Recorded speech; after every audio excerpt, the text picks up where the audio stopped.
আসসালামু আলাইকুম বন্ধুরা, আজকে বাড়িতে তালের পোড়া পিঠে করেছিলাম। চলুন দেখাই কিভাবে বানিয়েছি। একটা পাত্রে পরিমাণ মতো চিনি আর তালের কাদ নিয়ে নিয়েছি। এলাচ, দারচিনি, কিশমিশ, বাদাম দিয়ে ভালোভাবে মাখিয়ে নিয়েছি। তারপরে আস্তে আস্তে সুজিগুলো দিয়ে ভালোভাবে নাড়াচাড়া করে মেখে নিয়েছি। এইখানে সুজির পরিবর্তে আলো চালের আটাও দিতে পারেন। ভালোভাবে নাড়াচাড়া করে মেখে নিয়ে একটু লবণ দিয়ে দিব।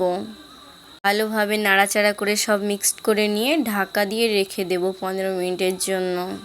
একটা কলার পাতা ফ্রেশ করে ধুয়ে নিয়ে কেটে নিয়ে কলার পাতায় ভালোভাবে ঘি মাখিয়ে নিয়েছি। এইখানে ঘিয়ের পরিবর্তে তেলও দিতে পারেন। কলার পাতাটাকে হাঁড়িতে দিয়ে দিলাম। একটু আগে যেটা রেডি করে রেখেছিলাম ওইটা ভালোভাবে মাখিয়ে নিলাম। মাখানো হয়ে গেলে যে কলার পাতাটা রেডি করে রেখেছিলাম সেটাই ঢেলে দিলাম। হাতে একটু ঘি নিয়ে ওপরটাতে দিয়ে দিলাম। আরও কিছু কলার পাতা নিয়ে ওপর দিয়ে দিলাম। দেখতেই পাচ্ছেন সেটা ভিডিওতে। ভালোভাবে কলার পাতাটা সেট করে নিতে হবে। তারপর উনুন জেলে হাঁড়িটা বসিয়ে দিলাম। হাঁড়ির ওপরে একটা তাওয়া বসিয়ে পাটকাঠি নোনদা দিয়ে ওপরেও আগুন জ্বালিয়ে দিয়েছি। দেখতেই পাচ্ছেন সেটা। এখানে একটা কথা বলে দিই, উনুনের ভেতরে কিন্তু বেশি আগুন নেই, আগুনটা বেশি উপরেই আছে।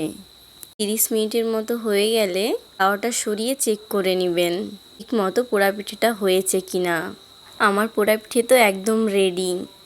চাকুর সাহায্যে উপরকার পোড়াগুলোকে বাদ দিয়ে দিয়েছি। তারপরে পোড়া পিঠেটাকে পিচ করে নিয়েছি। দেখুন কি সুন্দর হয়েছে না? একদম তুলতুলে নরম হয়েছে। চলুন একটা দেখিয়ে দিই। দেখুন কি নরম আর তুলতুলে, খেতে দারুণ মজা।